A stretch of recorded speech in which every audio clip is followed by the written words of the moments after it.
Welcome back, Feisties. I'm Kelly O'Mara, and I'm here with Katie Zafaris. Joanne is off today, and we have a special guest joining us. Six-time Ironman world champion Mark Allen is here to talk to us about TriDot's initiative to get more women into the sport, what he's seen over the years, and what, like a little bit of everything. Welcome, Mark. Hey, great to be here. Glad to be on Feisty and be a part of Limitless and so many exciting things going on right now. Yeah. And I think we're going to talk about, all of that triathlon news today, but I did want to start before we jump right into it by sending, our thoughts out and our love to the family and friends of Hannah Henry. The NCAA champ was killed by a driver while biking outside Phoenix. And my understanding is the driver was high on fentanyl and has been charged. He didn't even realize he had hit her, which is obviously terrifying, I think, to all of us who ride in places with lots of cars. So I just wanted to take a moment because it is really tragic. And I think all of us just kind of found out about it. I don't have a good transition there, but I obviously did want to think about Hannah. But I was going to start, Mark, with asking you, what are you excited about this year? We've been trying to ask our guests, what is like circled on your calendar? Well, a couple things. There's so many things actually. One of them is having the men and women back one day of racing at the Ironman World Championship in Kona. It was a good experiment, a good test to see if splitting it up worked. Having flip flop Nice Kona type of thing. But that race is built on uh, the energy of the island, the energy of the people, that environment, and it's pretty exciting to have everybody back. I think there's going to be a lot of people who are coming there who haven't come to either watch the race or try to get into the race in a number of years. So that's exciting. Another thing that's exciting for me is that this is really the beginning of the Olympic cycle for gathering points to get to LA 2028. And, we haven't had an Olympics on U.S. soil since Atlanta, which is 100,000 years ago, 1994, whatever it was. We had the LA Wait. We did have Salt Lake. Summer Games, excuse me. Yeah, Okay. Because I was like, wait a second. Is there any other Olympics other than the Summer Olympics? I mean, come on, these guys, doing No one listen right now. Right. Don't ignore him right yeah, now. the quad god. I mean, spinning around a couple times, but go the distance drafting, going like 30 some miles an hour and then run a super fast 10K. That's like badass, right? So anyway, I'm excited because there's been a lot of young athletes who have been developing and a lot of excitement around how will they go over these next few years on the world stage. And I'm not going to be looking at the first race or the second race. I'm excited to see how the whole season pans out, to see who is consistent, who is consistently building on and improving as they go through, as they gain experience, both in the men and the women. With what Katie's doing with the OXA, I mean, that's just super exciting for me. And then, of course, very close to my heart, and we'll talk about this later, is the whole Limitless initiative, and really, really trying to bring the excitement of women racing and triathlon into the sport. I mean, so much of the motivation that I gained and the inspiration that brought me where I was able to go in the triathlon was from women. I would not have gotten into the sport had I not watched Julie Moss crawl across that finish line. And I think probably a lot of people can say that. I had many years where I was trying to win the Ironman, and then finally I started doing some training with Aaron Baker, who, a lot of my training was sort of like, I approached it as like, yeah, I'm a professional, I'm trying to win, but it's kind of fun.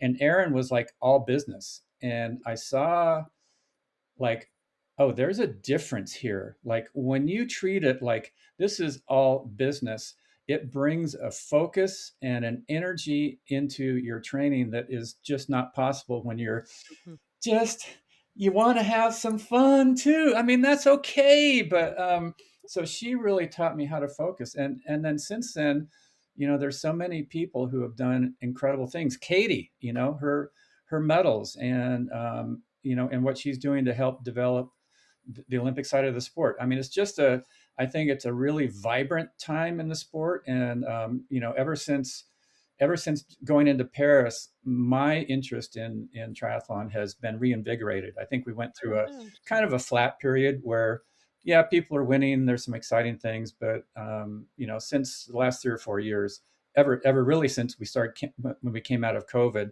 I think this sport has taken on a whole new level of excitement. At least it has for me. I don't know about you guys.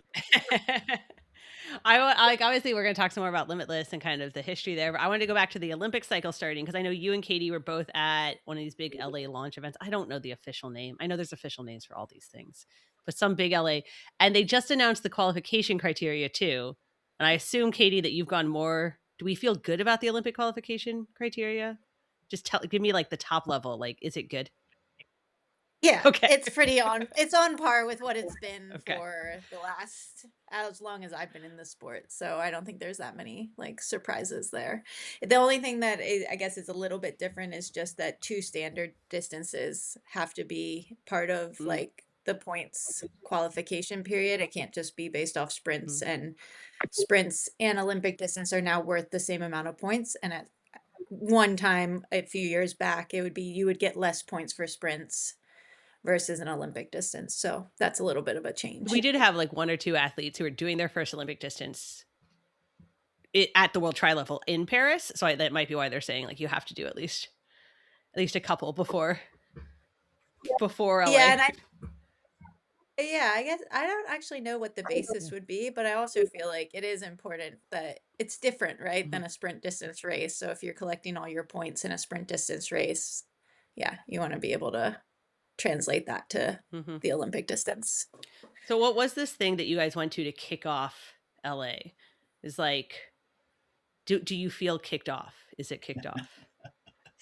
Well, it was called Elevate 28, and it's an initiative from USA Triathlon Foundation to try to raise some funds to put a lot of things in place so that our athletes can have the best chance they have to actually show up at the start line of the Olympics, ready to blast away and make a statement to the world. And so it was held in Santa Monica, just down the street from where the Olympic triathlon is going to take place in Venice Beach.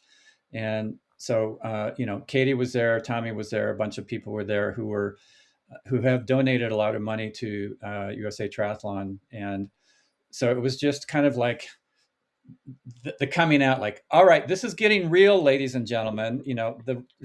We are going to be in LA, in a blink of an eye. And, just to set the sort of clarify the difference between the support that the athletes get in the US and the support that the athletes get in other countries. Mhm. Our athletes who are vying for the Olympics don't get any kind of governmental support. Pretty much every other nation out there has huge governmental support for the development of their athletes. And so there's a lot of sort of mental anguish that they don't have to go through. Like, the athletes who are vying for the Olympics in France or in Germany or in England, they have a certain level of, they don't have to worry about how they're going to pay their rent as much as some of the athletes Sure. in the US. And so we're trying to give them, the athletes here, the opportunity to not have to race for money, but to race for the points and for strategic reasons. And then on top of that, if you have just more financial base to draw from, there's testing that you can do, there's camps that you can go to, there's just a lot that you can do to on a very coach level to get your athletes ready. And then on top of that, there's really an unseen, unspoken about advantage that you get as an athlete when you feel this support of a lot of people behind you. It kind of just gives you this sense like, I'm getting this support because I have the potential to actually go out there and do something incredible. And through this support, I feel a responsibility. If you're kind of winging it and you feel like you're barely making it to races and you're sleeping with 10 people in a room, it's hard to give your best. But when you're kind of feeling like you're being treated first class, you race first class. And it will definitely elevate our athletes the more support that we can provide them with. I mean, Katie, you know this better than anybody else. Yeah, I think it was just sharing the impact that like having funding will have on like the American athletes. And I spoke on behalf of my experience, which I came into USA Triathlon in the collegiate recruitment program. And at that time, there was funding to like, I went into the sport with no risk. There was no financial risk. There was no burden of like, can I make this work? And our sport is so expensive. Like everybody who does triathlon knows it's so expensive. And then when you add on being an international triathlete with World Triathlon Racing, like all of our races are happening outside of the US. So for athletes to get there, and I see it firsthand with my athletes here at OXO in the sense of like they're not at a place where they're really like fully funded athletes. And so our race schedule revolves around like what's the most affordable race? How can we get you there? How little can you stay there? Like all very not high performance decisions, but it's the reality of the situation just because I think they have a lot of potential, but right now they have to show that, which I think, of course, there's a bit of that. You're not going to be able to fund everybody, but we want to have a bigger scale of a pipeline of like our elite athletes to be funneling up to that Olympic level. Sure. And one of the things is also, I know that USA Triathlon is talking about, but also like all the sports governing bodies is kind of using that home Olympics to get more people in at the base level. I've been listening. Winter Olympics, contrary to what Mark says, is going on right now. Is big, and I've been seeing these constant ads about like, you want to try figure skating?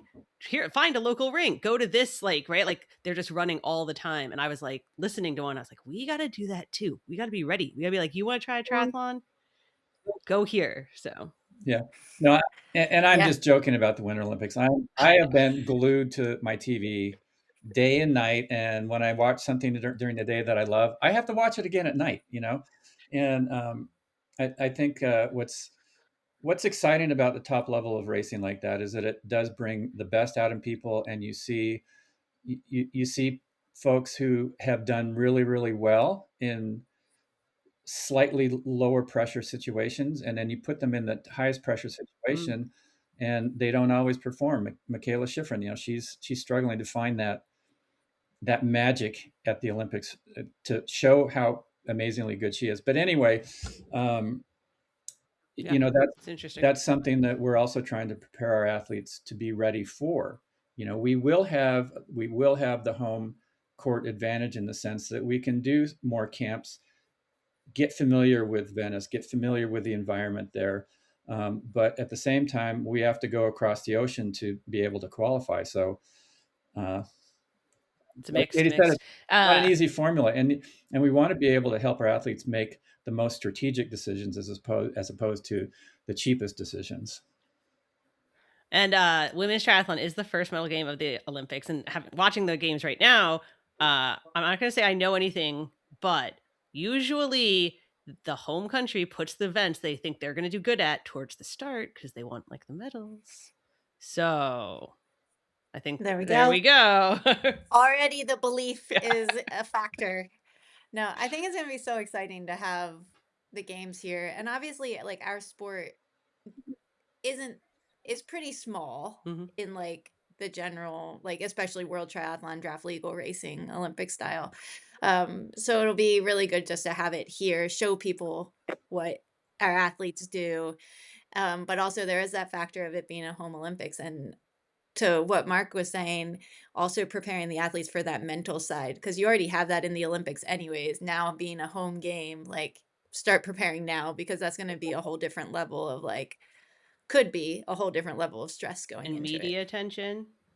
Mm-hmm. Yep. And the negatives of the like Mm-hmm. usually you have the negatives being of another country, but there'll be a story Oh yeah. going into LA of something catastrophic. And Oh, I mean it definitely. did come to fruition. It came to fruition in Tokyo 2020 where I remember people were like, COVID's coming, like what if there's no Olympics? I was like, well, if there's no Olympics, we have worse problems than Sure, sure. like the Olympics. And then it happened to be delayed. And I was like, oh, okay. You're saying But we're anyways, definitely going to hear about water quality at Venice Beach. Oh, well, that's definitely. just Yeah. That's a Yeah. 100% possibility. Like, there's no chance you won't. Mark, I feel like though you obviously said you've gotten rejuvenated. I mean, Paris was very exciting. It was really fun to be there, but there's a lot of other things happening in triathlon too. So let's talk about the other reasons you might feel rejuvenated. They just announced, like, obviously Katie and I have talked before about World Triathlon and the PTO big tour. They just announced the PTO slash T100 has acquired all the challenge family events as part of this world tour, except for Roth. I feel like I need to say that they did not acquire Roth. Roth is independent. What do we think about this? To be fair, they didn't acquire them. They took over the majority stake from another investment firm called Y11, who had already sold off a couple of their events to SuperTri so not to get like super in the weeds on the money part, but what do we think about the T100 taking a challenge and World Triathlon and T100 all coming together into one giant ball? Yeah. Well, it's interesting from the standpoint that we need as many gateways to get people into the sport as possible. And a gateway is, for me anyway, the way I view it, is going to be a short distance race that has excitement around it, whether it's a sprint or Olympic distance race. If the last few years I've been to Ironman 70.3 Oceanside, kind of the kickoff event of their series here in North America. And so many of the athletes there, I can tell it's their very first triathlon ever. And so to have your first triathlon race experience be a 70.3, I mean, I'll be honest, if my first race was a half Ironman, I would have gone, no way am I doing this sport. It is way too hard. It's way harder than I thought. I mean, my first race was an Olympic distance race, and I thought, oh, good God, near death experience. It took me 2 weeks before I could get off the couch. Sure. And you and I have been at Oceanside. I will say a number of those people who first race, they also think they're coming out to like warm, sunny Yeah. California and it's cold and it's choppy waves and yes. Yeah. So those poor people. And this is something that Katie and I and USA Triathlon has talked a lot about, is that, as we build excitement toward LA and excitement for triathlon, we need to make sure that there are some good quality short distance races, Olympic sprint distance races, that people who are excited about the sport and who want to give it a try can get into. The cost is less. The amount of training you need to do to get ready for them is not going to be life. You don't have to restructure your entire life. You don't need to get hugely expensive equipment. You can do it on used everything. And so for PTO to acquire Challenge, I think that will help sort of build some of those gateways for people to get into the sport, because I mean, Challenge obviously has its own cachet and appeal for people, and then you add in kind of the PTO pizzazz on top of that as it's wrapped into World Triathlon. I think it's going to be a good thing.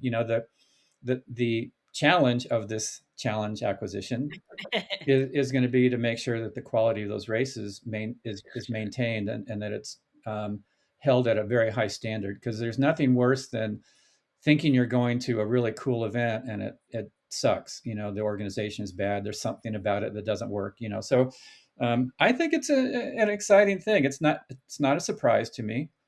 We have Super Tri, who is doing, they're doing their work to build a lot of really, really high quality, exciting, accessible short distance races.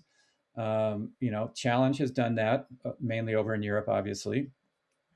Bringing PTO into that mix sort of adds a little pizzazz. They're going to be doing everything they can to try to bring media attention and to get people excited about it. So yeah, I'm excited. Ironman will always be the aspirational distance. That will be the thing that, that'll be the shining beacon in the sky that everybody kind of looks up to, like, wow, if I could do that kind of a thing. But nobody is going to get into triathlon who's never done one before wondering, I don't know if I can finish the swim. They're not worried about an Ironman. They're thinking 1,500 meters. Can I do that? To your point, they're all like, I was looking at some stats this last week on the biggest and like number of races in the US, and the top 5 or 6 biggest short course races. So we're not talking like halves. They're not as big. Like number 5 is like 1,400 people. Like after you say Chicago, Alcatraz, you get into the 14, 15, 1200 numbers. So there's just not, that is what most people do, right? Is the 800 Mhm. person, 1,000 person race. We don't really have these like massive, massive short course events anymore, on a separate point. But yeah, so I think yes, T100 is buying challenge events. I know you're not surprised. I'm not, because obviously, like they said, they were going to put on 80 events in 2027. They weren't going to create 80 events. They were going to acquire them, right? Yeah. So it's kind of obvious. I think for me, the biggest quality is a question I think all the athletes are going to have from a business standpoint. My question would be, why is Y11 exiting the triathlon business? How much did the PTO pay for that 51% acquisition? And like, can they make money now? Right? Like, I think there's a, yeah. That's been the question about PTO all along. Yes. How are they making money? How can they make money? They are not. Can they sustain this if the investors who have an excitement around the sport decide they're more into pickleball or golf, when they pull their funding? Will it survive? So they're every year there's a lot of people saying they're not going to make it next year, and every year they come back and they add something more exciting, and so we'll see. Well, I will tell you, living in San Francisco where everybody pitches you on everything, you only raise more money if you have something exciting. So they have to have something exciting to raise more money. It's like Mm. what's the word? A multi-level marketing. Katie, I mean, right now, obviously we're waiting to see how this unfolds. In the world triathlon realm, right? How is this going to affect the pros? Like, are they going to race T50 and T100s and My T200s? so this might be an optimistic view, but I feel like if it's more everybody's kind of under the same umbrella with the races, then you would think that the calendars would be more like unified in terms of trying to make it better for the athletes. Because what we've had in the past is just everybody getting their dates, and I think they talk a little bit about it, but then might disregard whatever the discussions were. So I'm optimistic in the sense that I hope it does streamline the calendar to be a lot better for the pros. It's still going to be hard for pros who want to do everything, but honestly, there's really no way to make that Not gonna happen. not a conflict. Like that's not on PTO. Yeah. Like that's just athletes wanting to do everything. But I also think it's great because I think again, like coming back to us just being a smaller sport, it doesn't really make sense to have all these different entities and all these different like competing organizations. So if you're under like a similar umbrella, then to me, I just hope it's like more cooperative and it helps the professionals. But that's also like a more Mhm. personal, possibly naive view of things. I haven't like heard word No, you from haven't. That's what I was asking you. I was like, what yeah, is the yeah, no, word? no, I know. No, I haven't heard word from everybody else, but yeah, I hope it's a good direction to go. Yeah, I think a lot of people, I think you're right about the not consolidation, but the streamlining the calendars. And I think people are hopeful. I will say, and I know I've said this before, like my concern is when we put all of our eggs in one bucket, if that bucket then goes under, then what happens, right? And obviously, I think everybody knows I think it's going to go under, but that's a separate. That's just an opinion. That's an opinion. So I'll be the okay. optimistic light. I think it grows bigger. Oh, Everybody understands our triathlon more when they're just like, "Oh, PTO, like we got this." Like same thing when you're like FIFA. Like I right. don't know. Maybe FIFA is a Probably bad example. Yeah. bad example, but NFL, Yeah. I don't Yeah. know. I'm going to Um. go with the optimistic, just Okay. because of the timing of the acquisition in relation to the Olympics, in relation to, as Mm, Katie said, triathlon being the first event that everybody is going to see as a medal being awarded, and I think that's going to create some excitement around it. A lot of people who maybe have thought about triathlon or maybe didn't even think about it, but if you look at the bigger picture of life right now, people are searching for ways to stay healthy, and mhm. they're searching for communities to do that with. And what more basic is there than swimming, cycling, and running, and putting that kind of aspirational thing together? I mean, people like to have a goal, and a race is a goal, and a goal is a magnet that draws you into action, that draws you into consistency in some kind of exercise program. And so whether people end up labeling themselves as triathletes, uh, I think it's a good time to try to build some of that, build on that potential excitement that I think LA is going to bring to the sport. Definitely. All right, we're going to take a quick break for to hear from our partners, and then we're going to hear all about the Limitless program. Knowing which supplements to take and which ones to avoid can be super challenging. That's exactly why Feisty has partnered with Momentous. They built a reputation on a high-trust brand, sourcing the highest quality ingredients and holding themselves to a standard of testing and transparency. Every product is independently certified by NSF for sport or informed sport, meaning it's tested for contaminants, heavy metals, banned substances, and verified for label accuracy. So you always know exactly what you're putting in your body. Momentous has also teamed up with experts in the field to create the Women's 3, a package of iron, calcium, and vitamin D that provides women with their daily health needs. We also love their creatine and magnesium, proven to support your triathlon training. And right now, Momentous is offering Feisties up to 35% off your first order with the promo code FeistyTry. Head to livemomentous.com and use the promo code FeistyTry. That's livemomentous.com and the code FeistyTry, T-R-I, for 35% off on all the supplements that you need.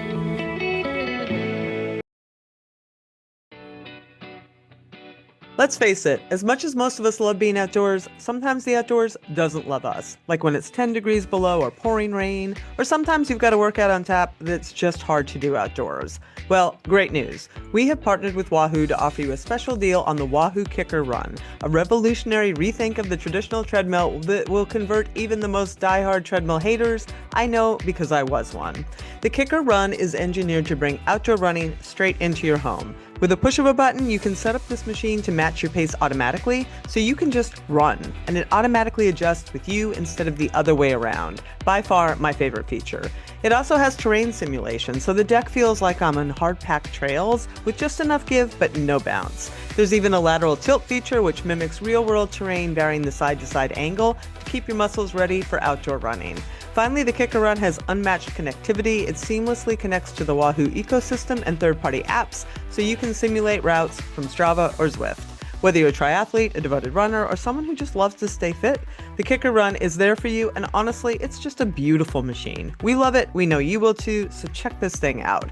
Click the link in the show notes and use the code FEISTY2026, all caps FEISTY2026, to get a free Headwind Smart Fan valued at $300 with the purchase of a Wahoo Kicker Run today. I will drop a link in the show notes to make it a snap. Hey there, it's Feisty contributor Celine Yeager here to invite you to a strength training retreat we are holding in Atlanta, Georgia, April 17th through the 19th. We had one of these in Albuquerque this past fall, and it was amazing. I have never seen a group of women come together and get under some barbells and honestly just transform before my very eyes. So we knew we had to do it again. This retreat is designed for women of all levels, perfect whether you're new to barbell lifting, refining your technique, or just want to feel more confident under the bar. You get 5 coached strength training sessions focused on the squat, the overhead press, the bench, the deadlift, and lots of hands-on feedback. You also get dedicated Q&A time with coaches and 2 additional educational lunch and learn sessions to support your lifting. It's a space where it's safe to learn and ask questions, no egos, no competition, no body judgment, just a whole lot of learning and a whole lot of fun. I cannot recommend it enough. So come join the team in April. I will put a clickable link in the show notes so you can check it out and sign up now before it fills up. All right, Mark, we heard a lot about Limitless when it launched because it was going to provide, I mean, at first it was 500 and then you guys filled up so quickly you had to expand it to 1,000 women with a year of free training with TriDot. Like, I don't want to say weekly because I don't want monthly talks from experts, like discounts, like a whole bunch of stuff to get women on the start lines. Now that you're up and running, how is it going? You know, it's I we could not have imagined how amazing the response was going to be when we put this out there. You know, my business partner and I, Scott Zagarino, ever since watching the women's only race in Kona when they raced on Thursday and the men on Saturday. I mean, we had seen the men and women individual days at 70.3 World Championships, but in a full distance, to have the women's only race. We saw how different the energy was, but how like this community feel and this support, and very different than the full on dudes, like so serious, like they can't even smile on race morning, right?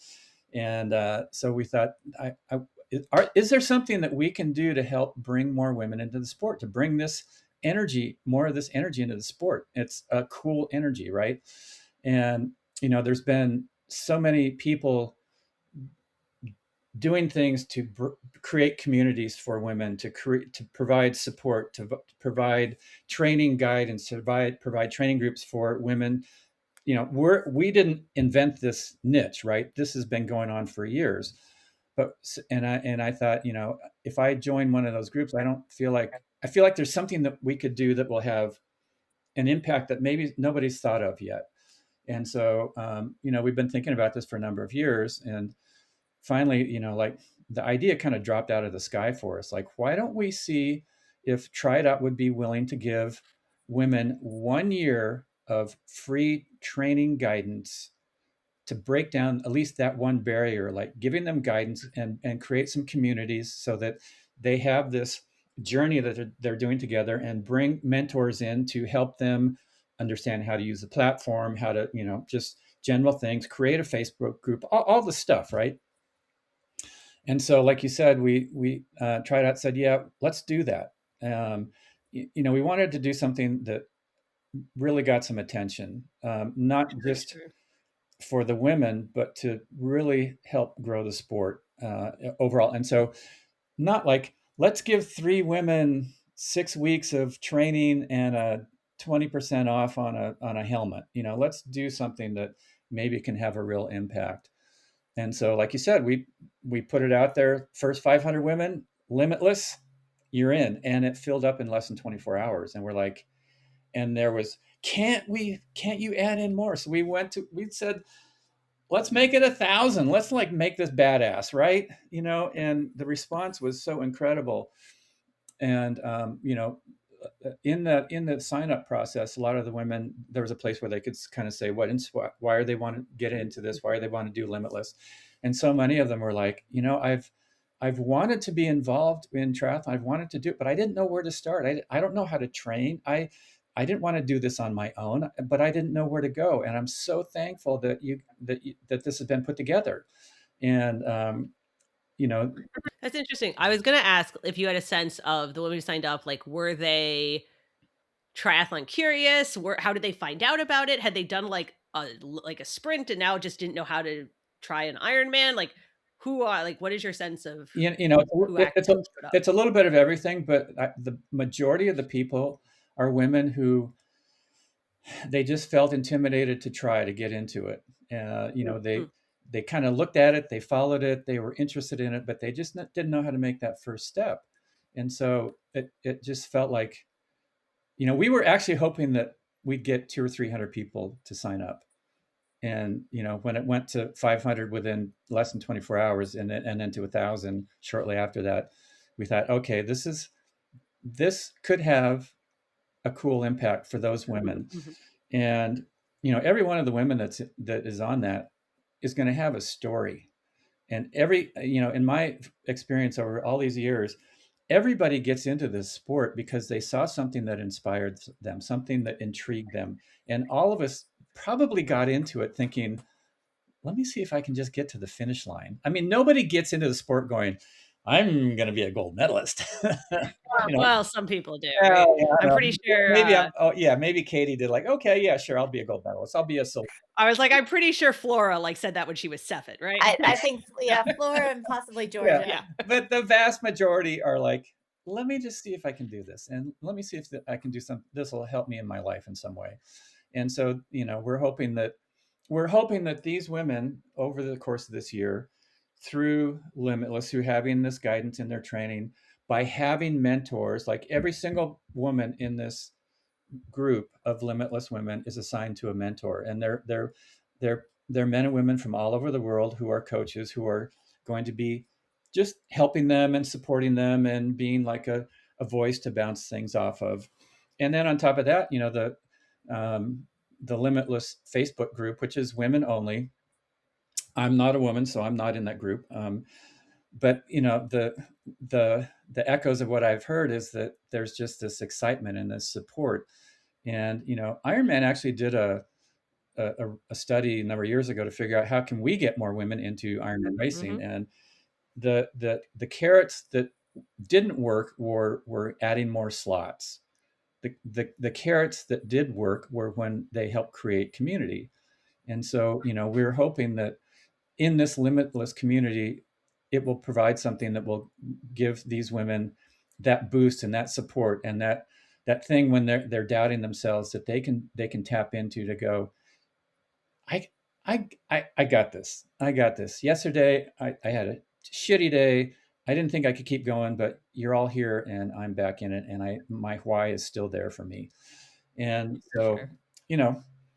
And then we're hoping that Yeah, I'm obviously gonna pause Mark and say I disagree with Ironman's takeaways from their own study.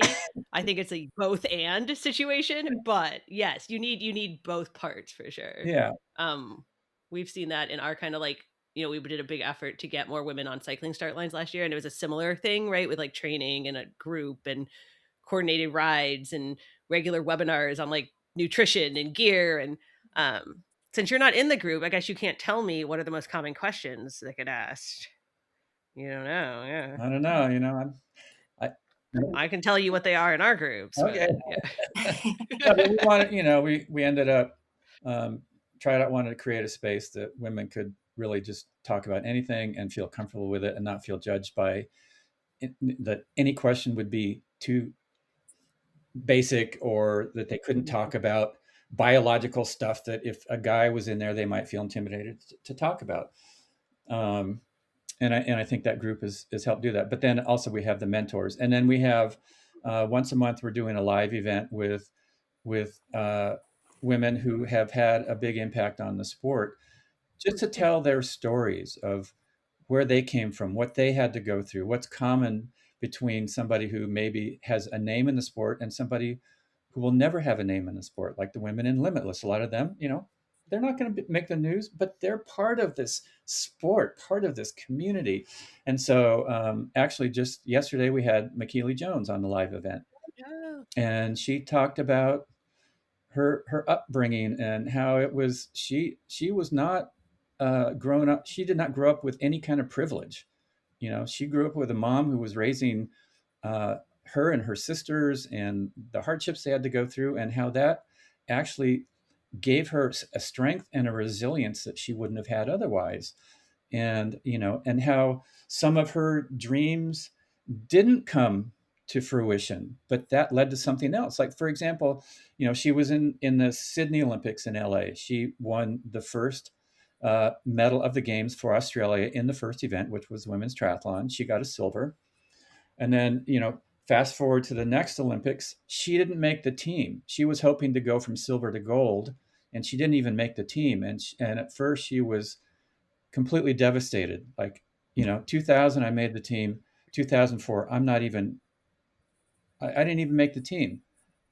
But then that opened up another door for her. She goes, okay, if I can't go to the Olympics, what can I do that's a crazy challenge? And she decided to tackle Ironman. A couple years later, she's an Ironman world champion. She was the first ever athlete to win an Olympic medal and to become an Ironman world champion. And so, she just kind of talked about sort of this destiny and these turning points that maybe in the moment it looks like the worst thing just happened to you, but it opened up a doorway to one of the best things that's ever happened to you. So anyway, I was gonna say, who you should have on? who should we have? Katie Zaferis. Oh, I know. I was just looking at her thinking, we're only scheduled up through April, so I think I might have to contact her. You know my number.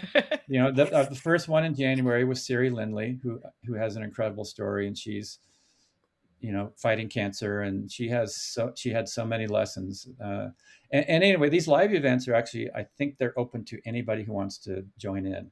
They're not limited to the Limitless athletes, but it's being presented by Limitless. Next month we're going to have Jackie Herring.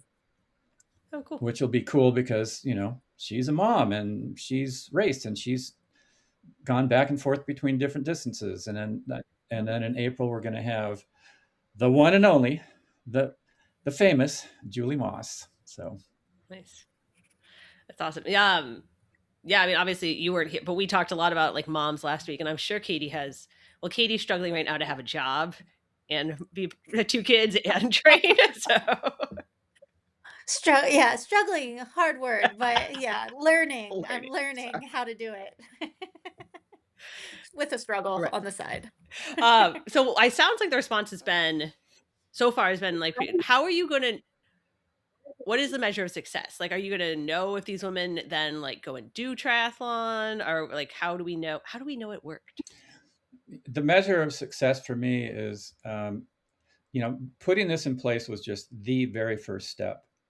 Now it's our task and our job to continue to support these women so that they have a great experience, so that it's something that they go, yeah, I jumped in, I didn't know what I was getting into, and it's helped change my life. It's done something fundamentally to me and for me that I would have never had the opportunity to experience had I not done this. And to have those women, you know, they're going to be talking to their friends. They'll be talking to their sisters and their best friends and their family members, and hopefully their story will inspire other people to get into it. So it's not something that we just wanted to go, okay, here's our 1,000 athletes, here's our 1,000 women, go have fun.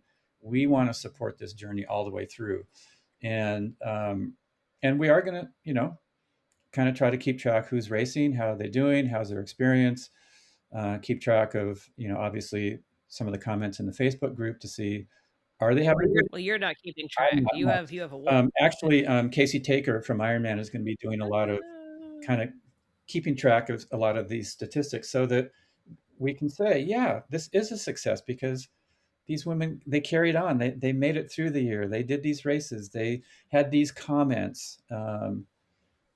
That's awesome. Yeah. Because I think like I one of the sorry, go ahead. I was gonna say one of the challenges is always that people do something like this and then it doesn't change the sport in a year, right? And they're like, well, because it takes a while, and so I think it's always hard to. What were you gonna say, Katie?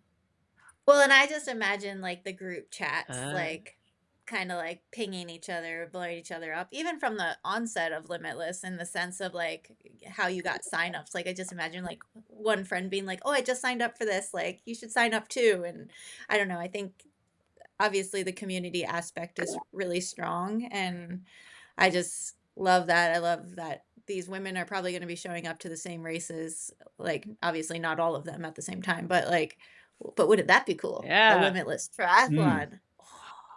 that would be yeah. fun. We could do an That would all be fun. women's triathlon again. Uh, that is funny about the group chat. We have a WhatsApp group for our Feisty winter cycling training program, and I had to put it on mute. It was like it was too much. Yeah. Yeah. Well, that'll be It's- cool though. Yeah. So Sorry. we're gonna track stuff. It's not going to be. We're not just going to sort of leave it up to our opinion of what we think's going on. We really want to, and that's what Casey is going to do, is help us to really track the journey of these women, and so that we'll have, and so that we can see what's working and what's not working. And there has been a lot of conversation among the women, like, hey, I'm going to be going to this race or that race, the other race. Is anybody else going to be there? So it's going to be really exciting for those women to actually get together and meet each other in person if they're not in the same place. And that's always that's a fun thing. And Katie knows this, like, you race at these different places and you get to meet people and they become really close friends, even though you might only see them once a year or twice a year, because you're sharing this really very intimate personal experience. It's a sport, it's a triathlon, it's a race, but it's a very personal experience, to get yourself to that start line and then to get yourself through the race and to manage everything that happens on race day, and then to be able to share that with people. And I spoke about this recently to a more general audience. I said, triathletes, we have our own sort of language in a sense. And, it might look on the outside like triathletes are obsessed because they just talk about their race forever, like, oh, this happened and that happened and the other thing happened, and the person listening is like, yeah, and people on the outside are like, shut up, talk about something else. And I go, the reason they do that is because the experience that you have in a triathlon is so deep and so personal that you're constantly trying to find the words to express it, and you always feel like you come up just a little bit short. But if somebody who has gone through that same experience, they understand that you're searching for those words, and they're patient enough to just sit there and listen to you try to figure out how to bring how touched you were, by those challenges in the race and what you felt when you crossed the finish line. They'll sit there and listen forever, and so it's just like I think it's a cool thing.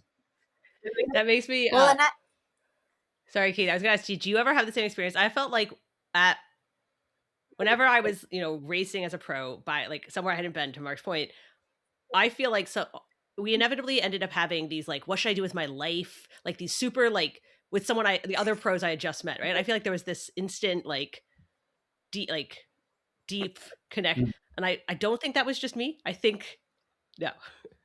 No, I feel like I've had many like start line conversations that are like, we're starting in 5 minutes and we're getting into this talk. Like, but I was gonna say, I think also just showing up to a race and like having an idea, like, I think it's daunting to go into like your first triathlon and maybe not know Mhm. anybody there or like be on the start line. And I'd almost say that even before you're talking about like what happened in the race, like being at a race and experiencing the same like uncertainty and questions about like where do we go register? Where is the race start? How does transition work?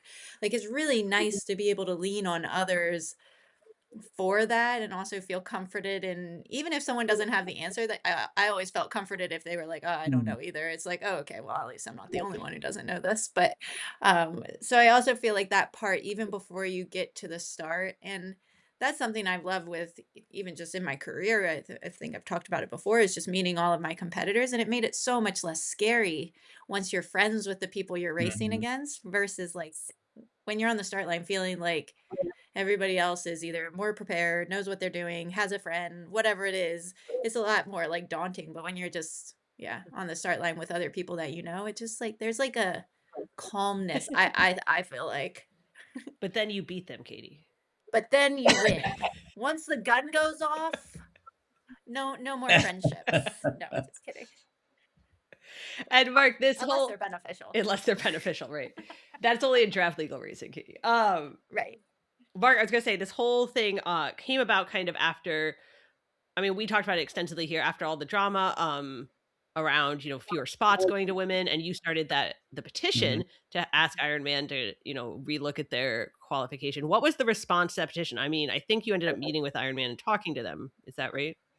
Yeah, I mean, they were already looking at it, which I was not Mhm. aware of. All I knew was that a couple races had taken place where the slot allocation was completely out of whack, and you Sure. know, good, bad, or indifferent, Ironman kind of has a history of having issues that the athletes are not happy with and not seeming to do anything about it. And I thought this is too important to not really try to make sure something gets done about it. Like I saw an article on Try 247 where Scott Drew was saying he was going to look at this for a year, and they were going to keep track of how it was working. I'm like, we can't go a year with this kind of inequity in how the slots are being provided to the women, because clearly putting men and women in the same pool, um, it's just not apples to apples, Something wasn't working. Sure. even if you adjust their times. And so, um, I put that out there, and it wasn't a criticism of Ironman, because when they first announced the idea, I thought this is a great idea. I was like 100% behind it too. And some people, even in the very beginning, were like, they're going, this isn't going to work. I'm like, don't be so cynical. So anyway, I was proven wrong, and Ironman was proven wrong too. And so I put that out there because I hadn't heard anything from Ironman about whether they were addressing it or not.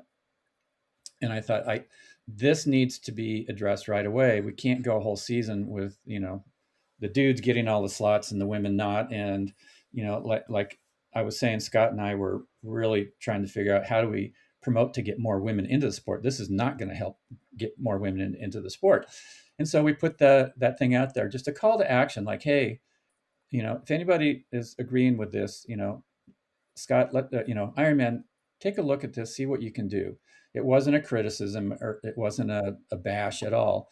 And as it turned out, we had, I think 200,000 people view and like the post on Instagram, sign the petition. I forget what the number was. It was 10. I was, I don't know, 50,000 or Or the 6.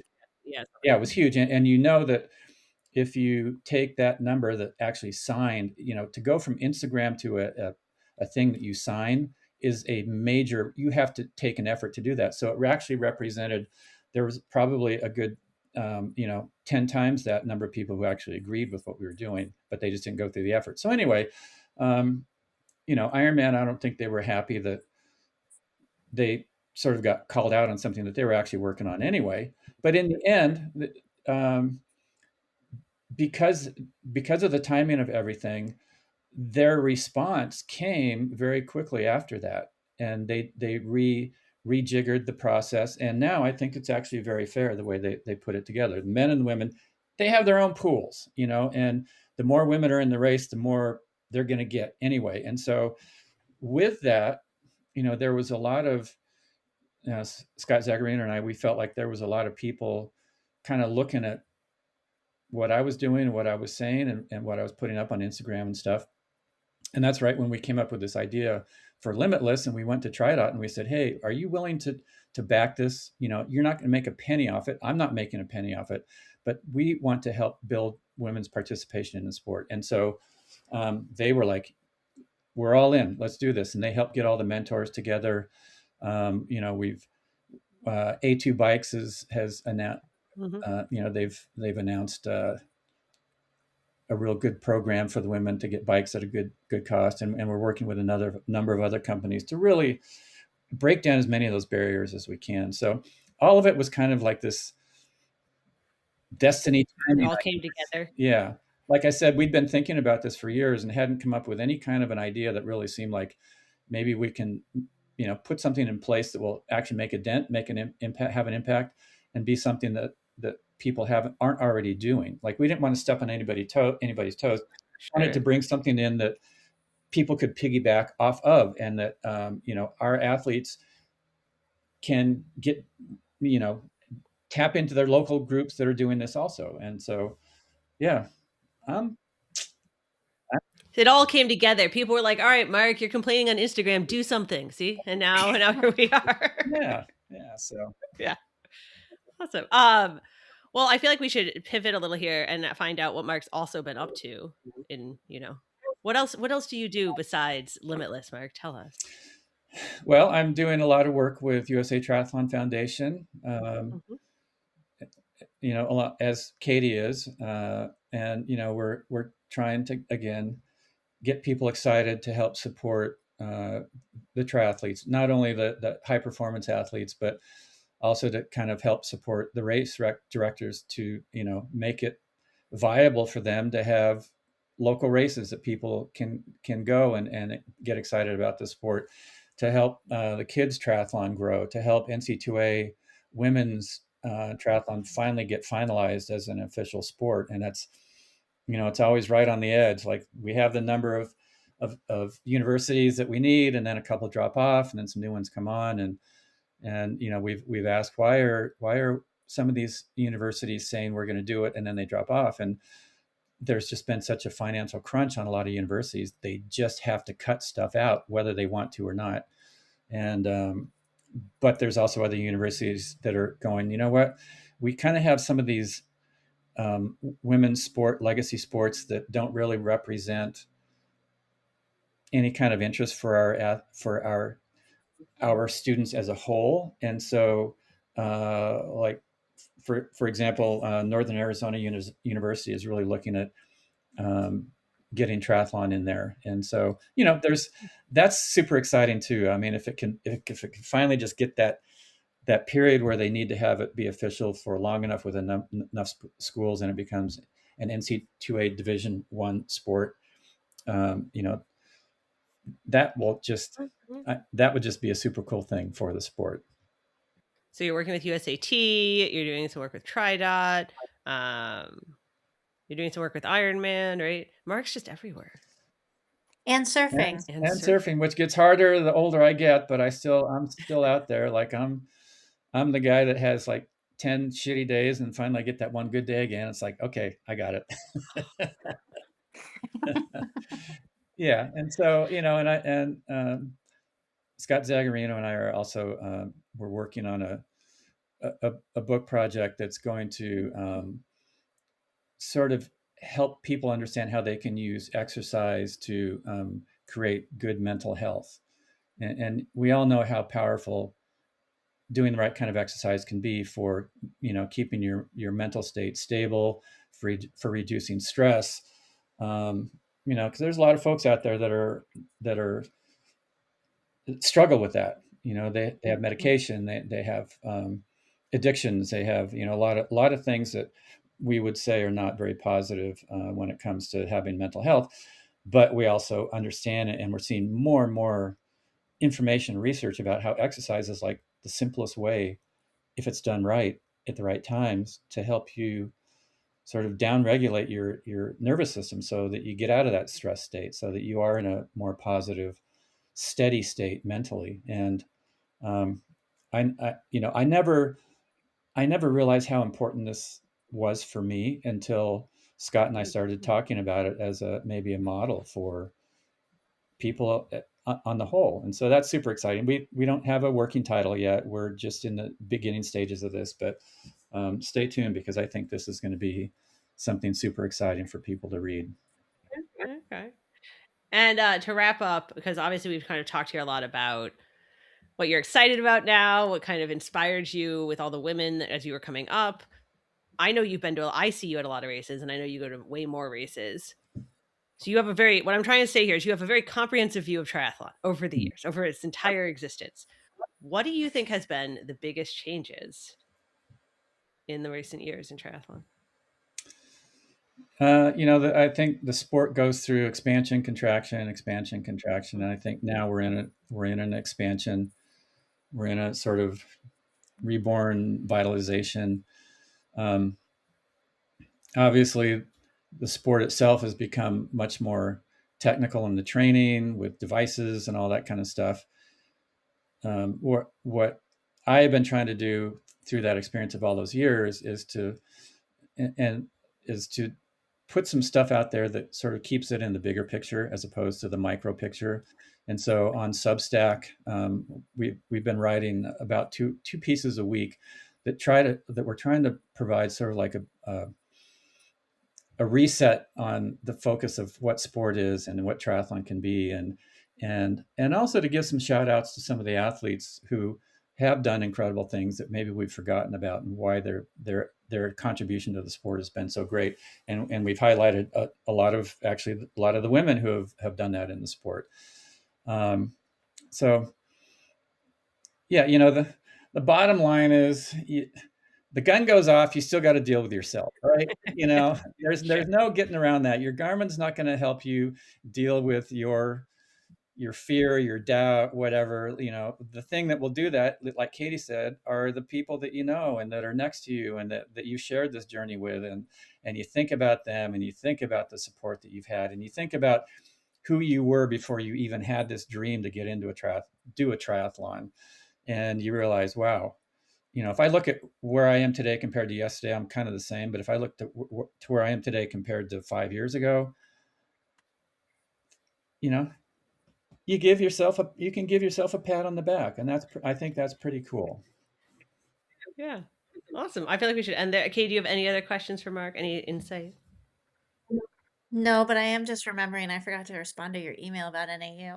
So That reminded you. See, this is what we're here I for. was like, oh, cringe. We are going to set you up with a speaker gig with him. You're going to respond to his email. We just put this whole podcast on to help Katie with her life. Right. This is why I come here. This is my self-help. Right. Yeah. Well, thank you so much for joining us, Mark. And thank you everybody for listening. You can find out more about Limitless. We'll include like a link in our show notes. And if you like this episode, rate us, share it with a friend, get some people out on start lines this year.